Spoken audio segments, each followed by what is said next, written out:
Alexander the Great. Never in all the world was there another like him. Born of a ruthless mother. He believed that she was a consort of some higher being. Educated by a brilliant philosopher. One of the most influential thinkers in the world, Aristotle. Driven by a domineering father. They swiftly drew their swords. Then the blood really flowed. A Macedonian warrior at 14. A general at 18. King at 20. Commanding 40,000 troops, hungry for total war. Leaving a grand legacy and a controversial history that endure to this day.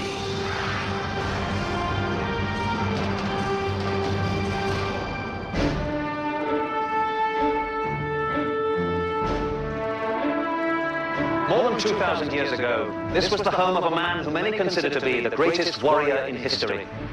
We are in northern Greece, at the remains of the ancient city of Pella, where once stood the palace of King Philip II of Macedon, the father of Alexander the Great. In the 4th century BC, Alexander was raised here to conquer the world. We're going to explore the journey of those conquests, which spanned 12 years, 22,000 miles, and covered the territories of what are now Greece, Turkey, Lebanon, Egypt, Iran, Iraq, Afghanistan, and Pakistan. We're going to examine the complex personality of a man who may have considered himself to be a god, and yet who died a mere mortal at the age of 32. Like Alexander, we too have a mission: to answer questions that have been debated by historians for centuries. Who was Alexander? What drove him on? And how could he, at such a young age, have conquered such a vast empire? Most of what we know about Alexander the Great comes from 4 ancient historians who wrote several hundred years after Alexander died in 323 BC. They based their manuscripts on the journals of men who lived and fought alongside the legendary warrior. The historians include Arrian, a Greek author and statesman, Diodorus of Sicily, Curtius Rufus of Rome, and the Greek philosopher Plutarch, the only writer to document Alexander's boyhood and devote considerable time to analyzing his character. When the portrait painter sets out to create a likeness, he relies above all upon the face and the expression of the eyes, and pays less attention to the other parts of the body.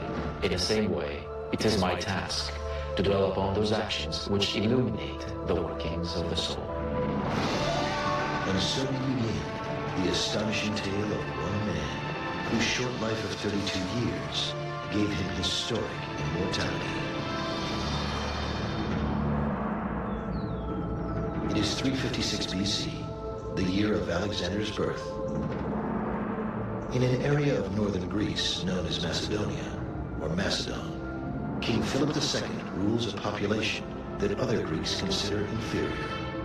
We get this impression that the Macedonians are barely literate, that they are boorish, that they are beneath the high level of culture that is exhibited by many Athenians, and furthermore that they're dangerous, as represented by the king, Philip II. But the Macedonians are very wealthy. They control areas filled with gold and silver mines. Philip exploits these riches to the fullest. He assembles, trains, and equips an army that is one of the finest in the world.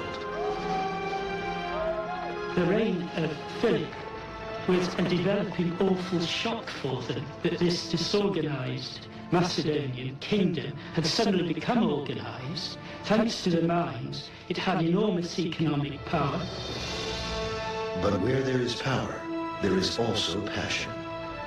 In 357 BC, at age 26, Philip becomes passionately involved with a young woman named Olympias from the Greek region of Epirus.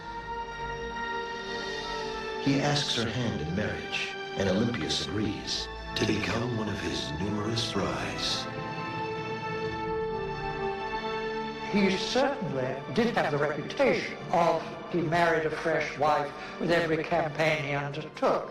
The object of that remark being that he wanted to make himself diplomatically safe by contracting these various alliances. Philip is smitten with the beauty of Olympias, But he is not fully aware that she has an eccentric, wild side, associating herself with mystic cults and mythologies. She's a fiery character, and she is political, she is religious, but above all, she's dynastic. Make no mistake about it, Olympias's main interest throughout her life was clearly getting her son Alexander onto the throne. I think she was, as far as the succession of her son Alexander was concerned, absolutely ruthless. Philip's marriage to Olympias brings the king greater worries and challenges than he ever faced on a field of battle. On the night before the marriage was consummated, the bride dreamed that her womb was struck by a thunderbolt. Philip saw himself in a dream, in the act of sealing up his wife's womb, and upon the seal there was the figure of a lion. At another time, a serpent was seen stretched out at Olympias' side as she slept. And this weakened Philip's passion and cooled his affection for her. From that time on, he seldom came to sleep with her. Either he was afraid she would cast some evil spell upon him, or else he believed that she was a consort of some higher being. The relationship between Philip and Olympias is destined to be a tumultuous one. Philip himself secretly witnesses the serpent lying in bed with Olympias. The experience concerns him greatly, as the king of all Greek gods, Zeus, is frequently represented in the form of a serpent. Philip feels a burning desire to find out if the child to be born to Olympias was fathered by himself, or possibly, though unimaginably, by Zeus. There is only one place for Philip to obtain an answer: the Oracle of Apollo at Delphi.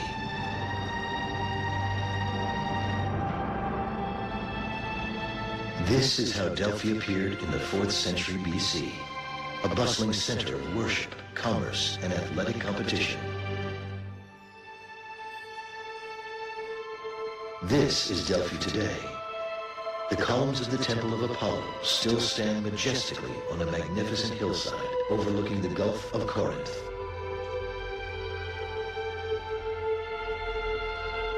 For us, when we hear the word, the Oracle of Delphi, what we understand is the place.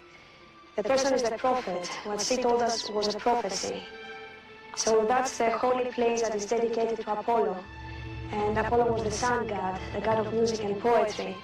On the other hand, in Delphi, Apollo could tell people the future, so he had that special charisma. Therefore, we call it an oracle. So that's the Oracle of Delphi. Inside the oracle, you can see the treasuries, the statues, the dedications, the temple. That's the most important building. Underneath was the cellar, the holy room, Avidon. There was the priestess. From there, she would tell people the future.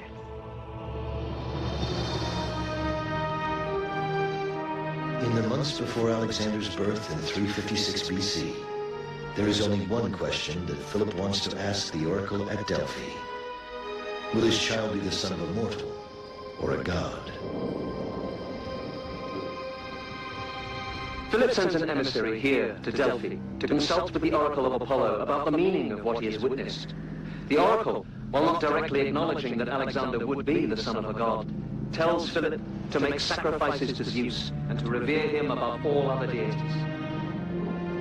The oracle adds that Philip will lose the sight of the eye with which he peered through into the bedroom and saw Olympias with the serpent. A prophecy which is fulfilled 2 years later when Philip is seriously wounded in battle. Stories such as this, reported by ancient historians, are viewed with skepticism today. Everybody says, oh, well, you know, you look through the keyhole and there's your wife frolicking around with a great anaconda. You know, it tends, perhaps, to sort of put you off your mark a little. Regardless of his status as a deity, the child born to Olympias during the summer of 356 BC is destined to bring triumph and tragedy to his homeland his family, and himself as Alexander the Great.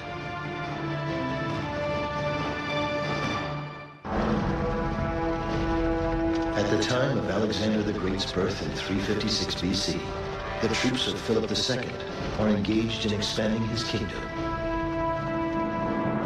Two cities in the Macedonian region of northern Greece are prominent.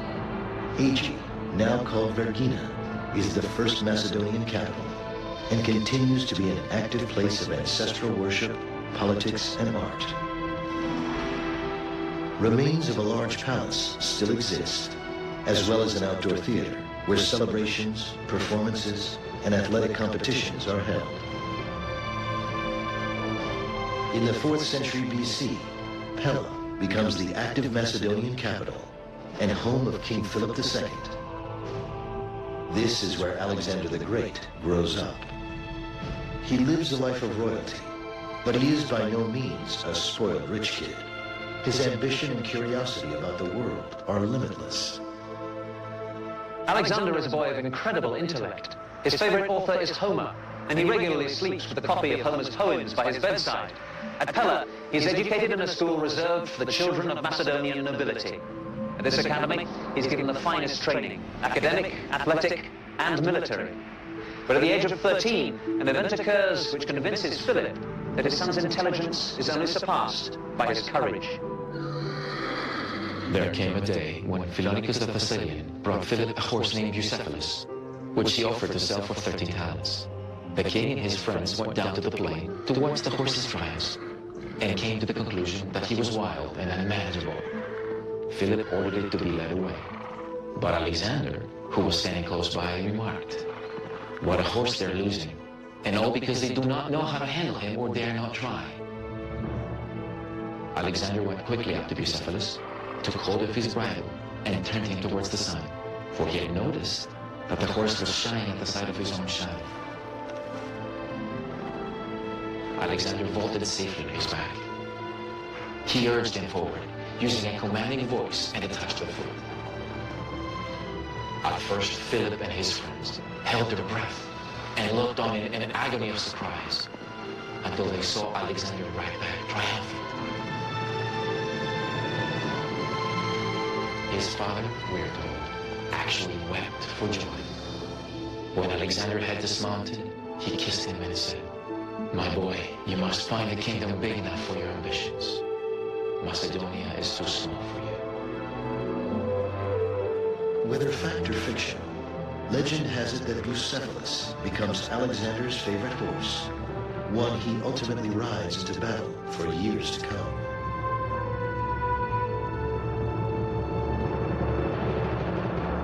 King Philip is so impressed with his son, he decides that the teachers at the Macedonian court do not provide him with the intellectual challenge he deserves.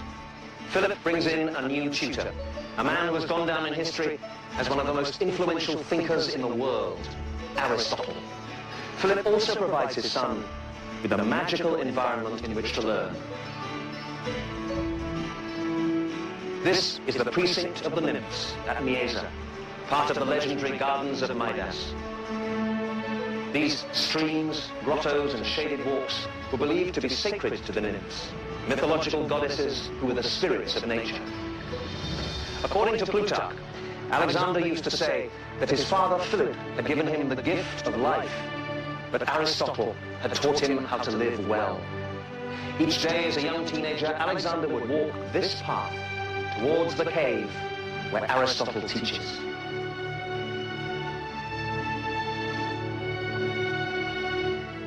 Aristotle was one of the widest-ranging minds that ever lived.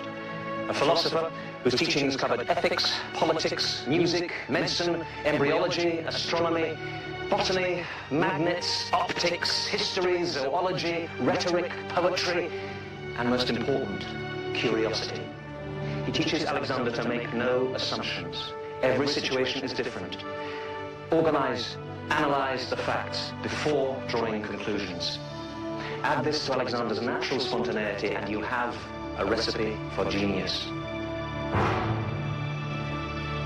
It is at this time, when Alexander moves from adolescence into manhood, that he meets Hephaestion, the son of a Macedonian nobleman. Hephaestion ultimately becomes Alexander's closest friend, and many believe an intimate companion. As Alexander was growing into a teenager, both Philip and Olympias were scared that he was growing up as what the Greeks call a Guinness, which is a femme homosexual. And in order to put him right, what they both suggested was importing high-class call girls to show him what he should be up to. And it does raise the question of what do you do if you are a slightly feminine youth with an ultra-masculine, heavily bearded, militarily successful, hard-drinking, dominant alpha male father. And it does make one wonder whether the lifelong devotion and friendship that he had with Hephaestion was with the one person with whom he could relax and be himself. What really motivated Alexander, which is, I think, what everyone coming to grips with him has to realize, is he enjoyed the problems involved in putting together a massive army and using that massive army to gain strategic objectives. That's what turned him on. In a sort of brutal way, you could say killing other armies is what really turned him on. And for him, that was much more of a rush than the kind of rush he got from sex. It is believed that the philosophy of Aristotle, the warrior instinct of Philip, and the passion for mythology of Olympias combined to create the extraordinary human being, Alexander. He would soon have his first chance to prove himself on a battlefield, but he would also make an enemy of his own father.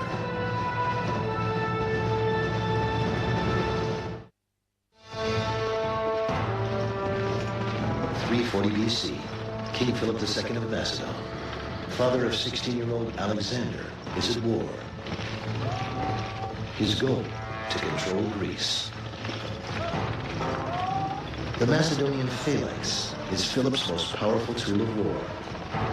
Highly trained soldiers carrying pikes or sarissas, marching in tight formation, a massive moving war machine, practically unstoppable.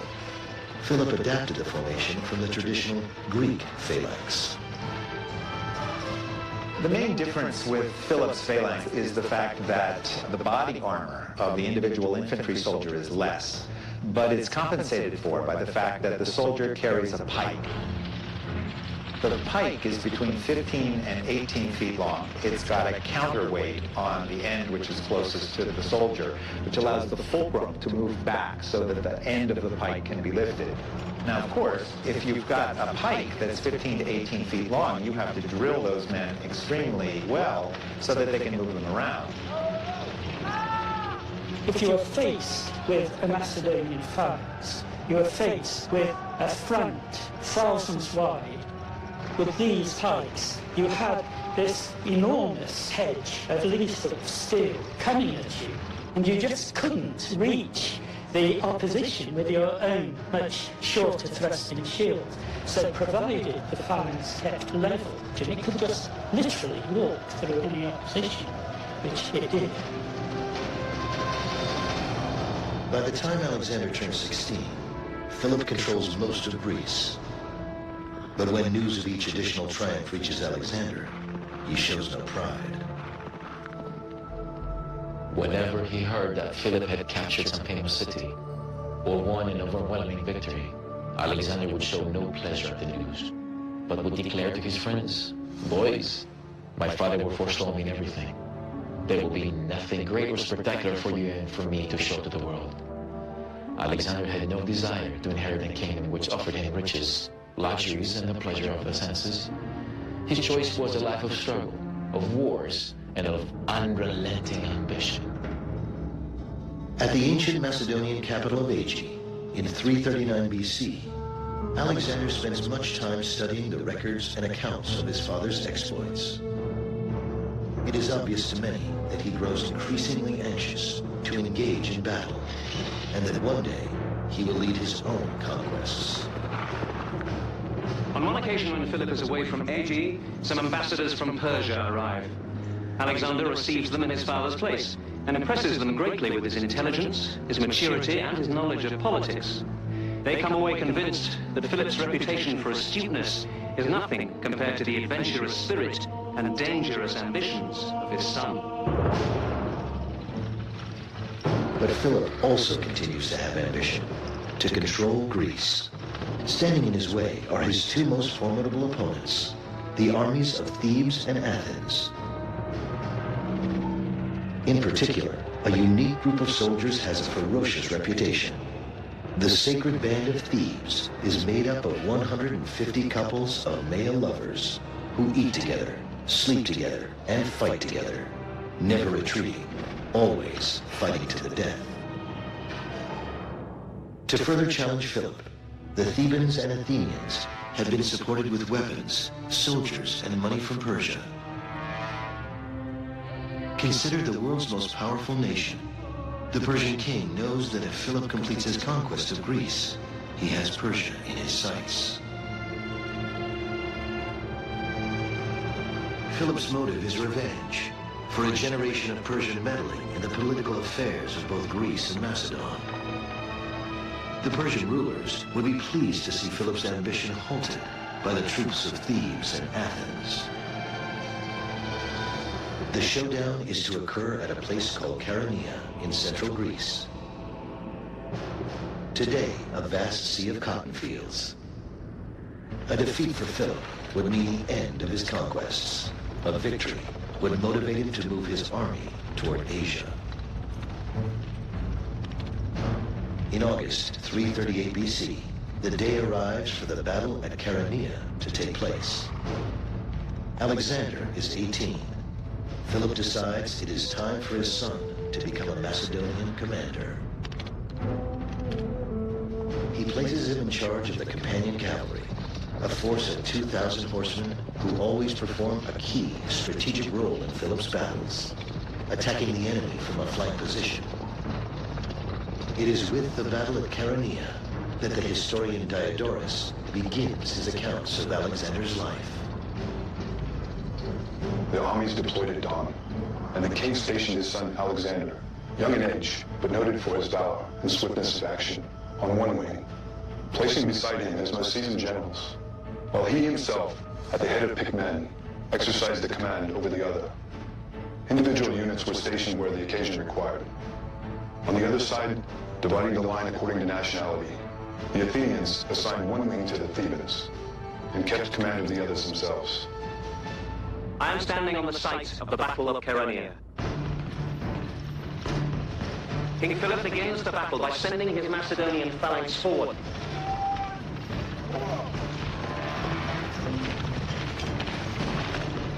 They smash into the Athenian left wing. Suddenly, the signal for retreat is given. Now, for a massed phalanx of infantry to move backwards, keeping formation, is an almost impossible achievement, only made possible because these are the finest infantry troops in the world. The Athenians and their allies now move forwards and left across the battlefield towards the apparently retreating Macedonians. But the Thebans, the more disciplined troops, stay where they are, which turns out to be a mistake, because between the Thebans and the allies, a gap opens up, and that gap is seen by Alexander. He's waiting with the cavalry. When he sees that gap, he charges forward, smashes through it. He encircles the Thebans and is able to attack the allies in their flank. At the same time, the Macedonian phalanx now stops and starts to advance. They steamroller through the Athenians, cut them down. 2,000 of them surrender. The Thebans are not so lucky. Completely surrounded by Alexander and his cavalry, they are killed almost to a man.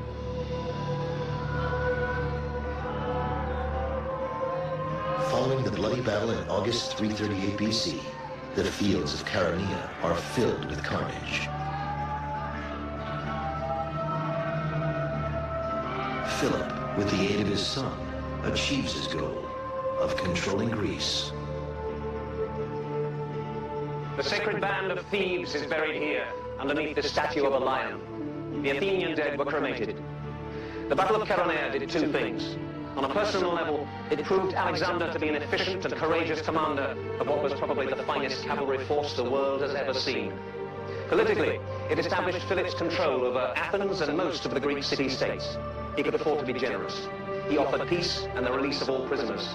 His terms were accepted. Alexander himself was sent with an honor guard to Athens, bearing the ashes of the Athenian dead. But relations between father and son were about to change. Never again would Philip trust Alexander with so important a task. The Battle of Chaeronea could have been the beginning of a father-son Macedonian dynasty. But the future holds in store a far different fate. One that inspires not mutual respect between Philip and Alexander, but hatred and distrust.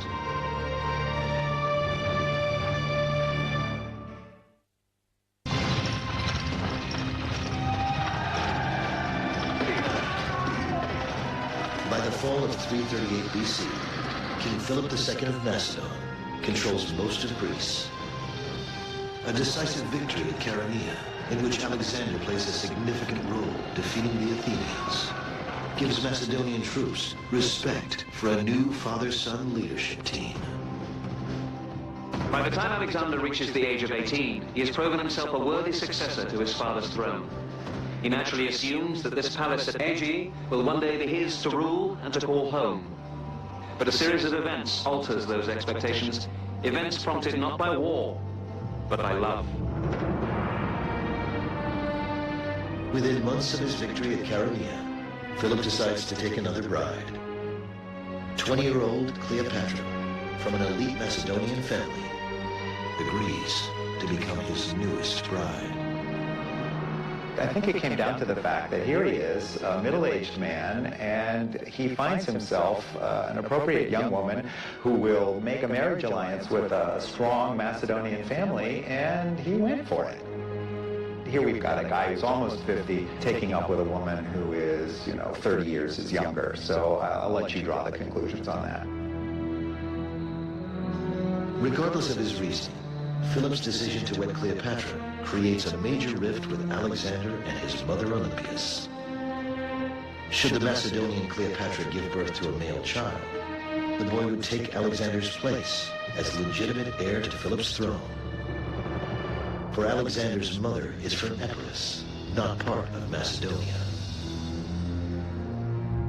Alexander, who had been brought up on the Iliad and the flattery of his tutors that he was a second Achilles, fancied himself in the role.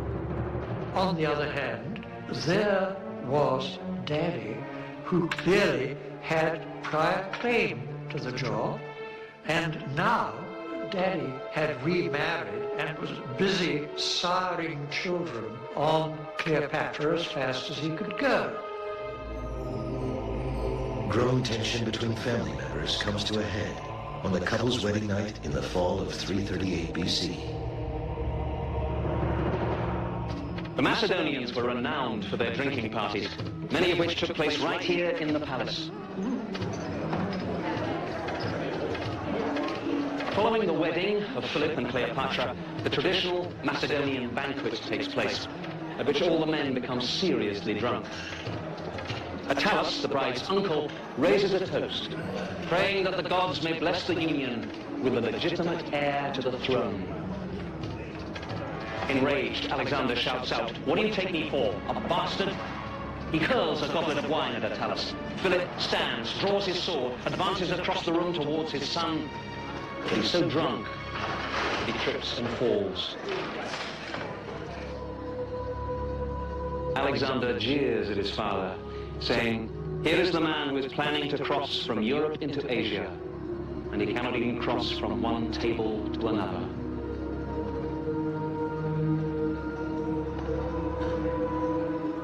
This incident devastates a father-son relationship, which took 18 years to build. It destroys the potential of a military partnership upon which family dynasties are often founded. Following the scandalous wedding banquet, Alexander and his mother Olympias go into exile. But Philip soon realizes that the state needs a recognized heir to the throne, and he needs a valuable military commander. He convinces Alexander to return home. But Olympias does not return. Despite the reconciliation, there is no guarantee that Alexander will one day be king.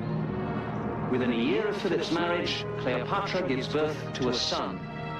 If Philip lives long enough, the throne will not go to Alexander. It will go to his half-brother, a purebred Macedonian. While the intense discord among Philip, Alexander, and Olympias is far from reconciled, Philip now focuses on his ultimate goal. With Greece under control, he considers expanding his kingdom into Asia. Philip sends a small expedition of troops under the command of his general Parmenio to Asia's western coast to assess obstacles and establish a bridgehead. Parmenio was his senior general, extremely important to him. He was his right-hand man, absolutely trusted. He was also a conniving political bastard of the First Order, and his great advantage, clearly, was A, his absolute loyalty to Philip, and B, his undoubted extreme skill as a general. But before Philip himself risks the journey to Asia, he decides once again to consult the gods. Philip sends an emissary to Delphi to ask whether or not he will conquer Darius, the great king of Persia. The answer he receives is ambiguous. The bull is garlanded, the sacrifice is ready. Philip interprets this to mean that Darius will be slaughtered like a victim at the altar. The true fulfillment of the prophecy, however, turns out to be quite different. Straight away, Philip sets in motion plans for gorgeous sacrifices. He wanted as many Greeks as possible to take part in the festivities, so he planned brilliant musical contests and lavish banquets for his friends and guests. He was determined to show himself to the Greeks as an amiable person. Philip's celebration takes place on the palace grounds of the ancient capital city of Aegae. It is October of 336 BC. This is the theatre in the grounds of the royal palace at Aegae. Here, thousands of Macedonians gather, together with King Philip and Alexander, for a festival in honor of the gods.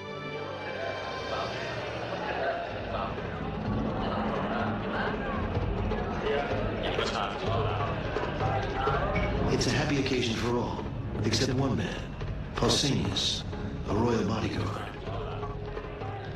According to the ancient historian Diodorus, Pausanias is beloved by Philip because of his beauty. But when the king becomes enamored of another young man, Pausanias reacts poorly. He accuses the young man of being a promiscuous hermaphrodite. For this, Pausanias is punished. He is plied with wine until drunk. Unconscious, he is thrown to the king's mule drivers to abuse in drunken licentiousness. Later, he complains to Philip about this abuse, but the king takes no action against those responsible. In anger, Pausanias runs up to Philip, stabs him, and runs off. But he is killed before making his escape. Alexander rushes to his father, but it's too late. Philip dies in 336 BC.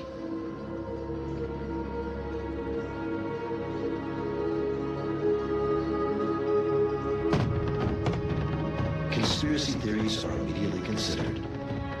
Could Philip's wife, Olympias, have been involved to assure her son Alexander inheriting the throne?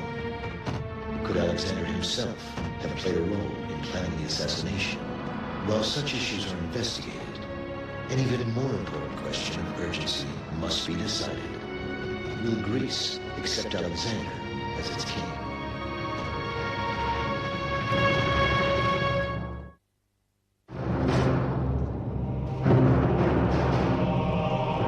When King Philip of Macedon is killed in 336 BC, there is no doubt that his own bodyguard dealt the fatal blow.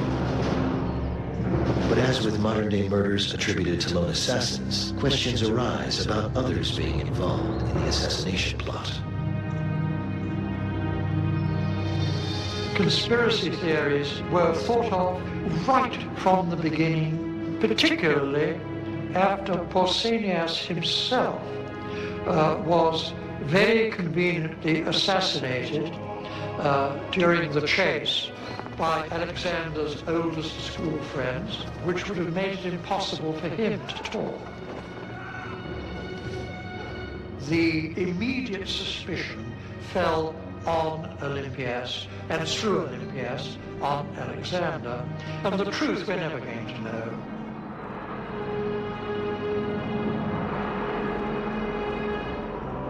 After a ceremonial cremation, Philip's bones and most precious personal possessions are placed inside an elaborate burial chamber, which is then covered with tons of soil. By ancient custom, the higher the mound, the more important the person.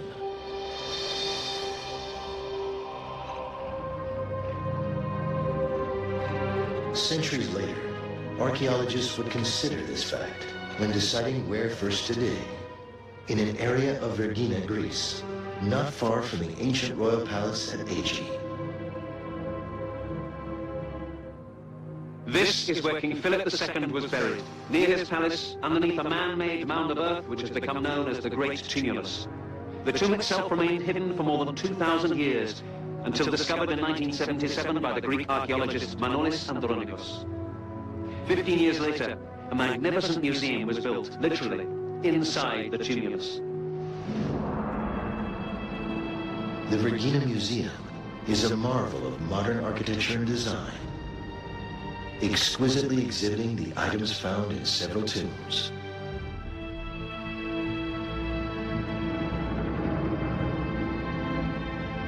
This is the burial chamber of Philip II.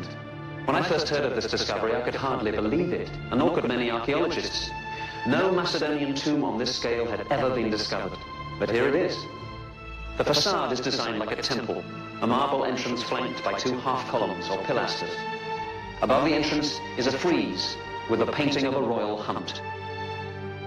Philip is depicted hunting lion, boar, and other wild animals in a Macedonian forest. Here, a young man on horseback prepares to throw his weapon. This is Alexander himself.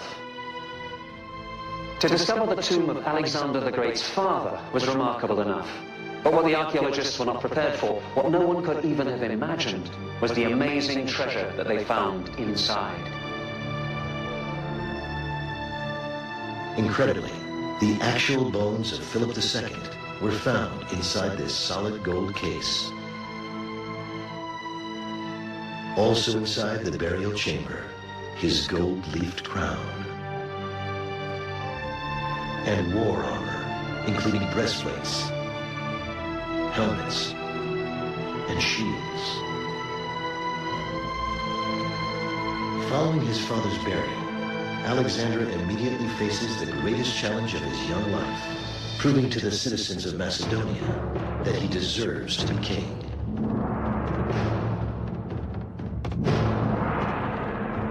Alexander was only 20 years old when he inherited his kingdom, which at that moment was beset by formidable jealousies and feuds. Alexander's Macedonian advisors feared that a crisis was at hand and urged the young king to leave the Greek states to their own devices and refrain from using any force against him. Alexander, however, chose the opposite course and decided that the only way to make his kingdom safe was to act with audacity and a lofty spirit. He was certain that if he were to yield even a fraction of his authority, all his enemies would attack him at once. Within 6 months, Alexander leads the Macedonian army to regain control of Greece, earning the respect of his troops with decisive and courageous direction.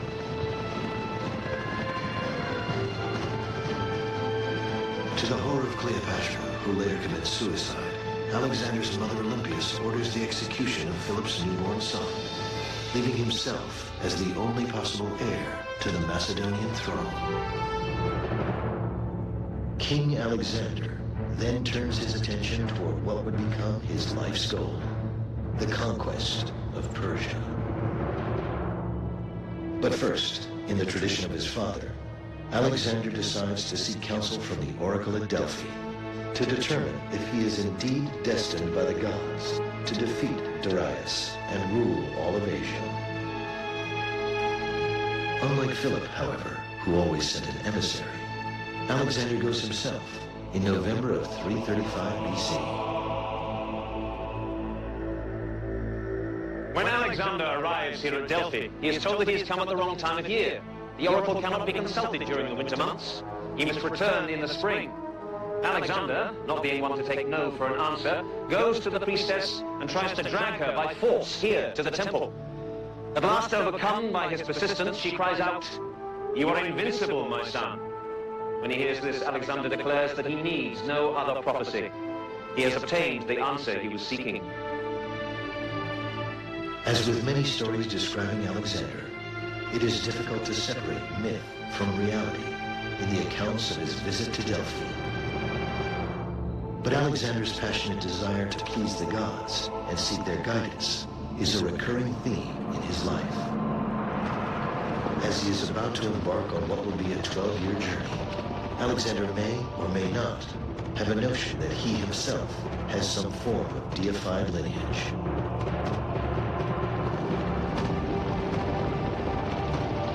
When he leaves for Asia,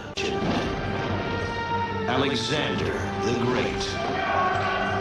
Never in all the world was there another like him. Born of a ruthless mother. He believed that she was a consort of some higher being. Educated by a brilliant philosopher. One of the most influential thinkers in the world, Aristotle. Driven by a domineering father. They swiftly drew their swords. Then the blood really flowed. A Macedonian warrior at 14. A general at 18. King at 20. Commanding 40,000 troops, hungry for total war. Leaving a grand legacy and a controversial history that endure to this day.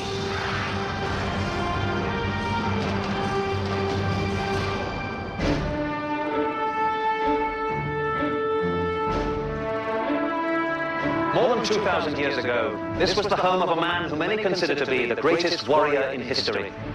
We are in northern Greece, at the remains of the ancient city of Pella, where once stood the palace of King Philip II of Macedon, the father of Alexander the Great. In the 4th century BC, Alexander was raised here to conquer the world. We are going to explore the journey of those conquests, which spanned 12 years, 22,000 miles, and covered the territories of what are now Greece, Turkey, Lebanon, Egypt, Iran, Iraq, Afghanistan, and Pakistan. We're going to examine the complex personality of a man who may have considered himself to be a god, and yet who died a mere mortal at the age of 32. Like Alexander, we too have a mission: to answer questions that have been debated by historians for centuries. Who was Alexander? What drove him on? And how could he, at such a young age, have conquered such a vast empire? Most of what we know about Alexander the Great comes from 4 ancient historians who wrote several hundred years after Alexander died in 323 BC. They based their manuscripts on the journals of men who lived and fought alongside the legendary warrior.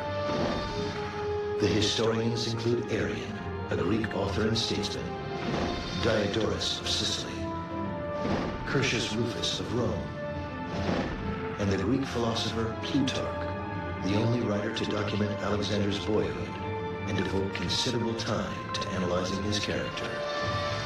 When the portrait painter sets out to create a likeness, he relies above all upon the face and the expression of the eyes, and pays less attention to the other parts of the body. In the same way, it is my task to dwell upon those actions which illuminate the workings of the soul. And so we begin the astonishing tale of one man whose short life of 32 years gave him historic immortality. It is 356 BC, the year of Alexander's birth. In an area of northern Greece known as Macedonia, or Macedon, King Philip II rules a population that other Greeks consider inferior. We get this impression that the Macedonians are barely literate, that they are boorish, that they are beneath the high level of culture that is exhibited by many Athenians, and furthermore that they're dangerous. as represented by the king, Philip II. But the Macedonians are very wealthy. They control areas filled with gold and silver mines. Philip exploits these riches to the fullest. He assembles, trains, and equips an army that is one of the finest in the world.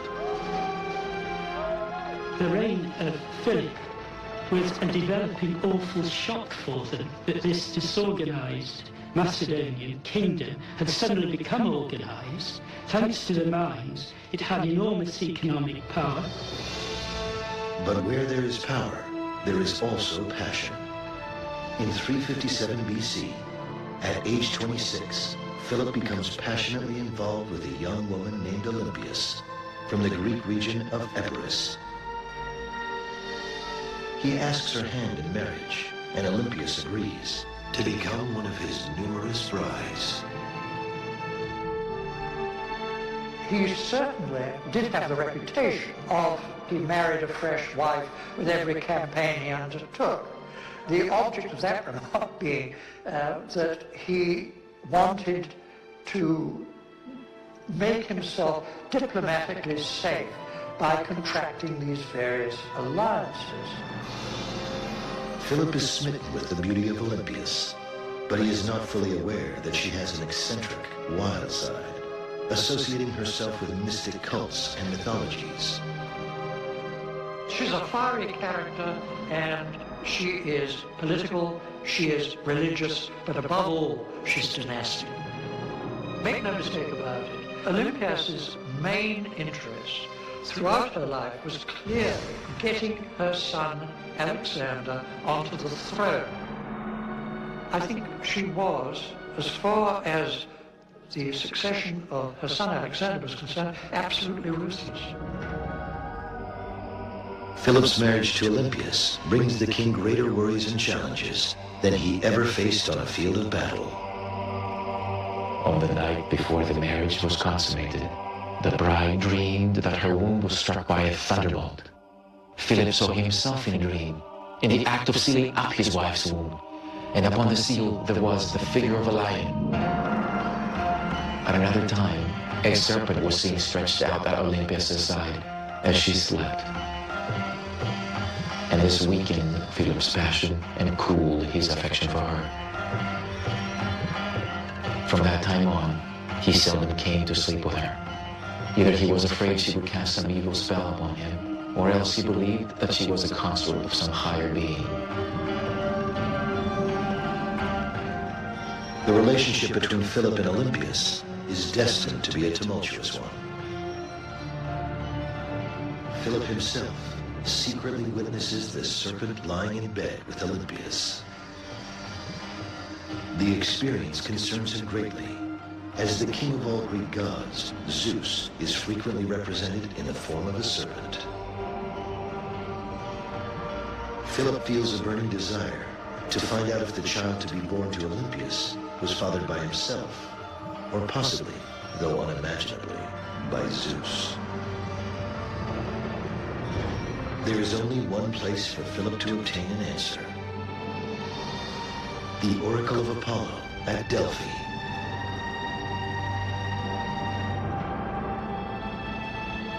This is how Delphi appeared in the 4th century BC, a bustling center of worship, commerce, and athletic competition. This is Delphi today. The columns of the Temple of Apollo still stand majestically on a magnificent hillside overlooking the Gulf of Corinth.